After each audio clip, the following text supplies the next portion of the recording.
Alright, y'all, so this is how I make my winter coffee when it's cold. So I have my coffee, the little spoon, and then I have some creamer. Put some good creamer in there. Guys, you know what's coming next. Put some rum cream in it. Like that much. Yes. And then you top it off with your water.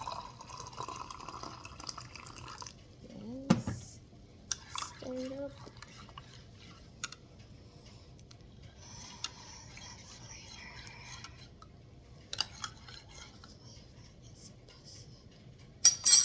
Then come in with some whipped cream.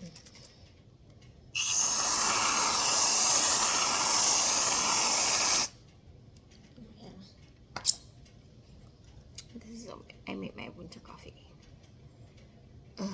So good. Can't get down to it. Oh my gosh. This will keep you warm. Bye.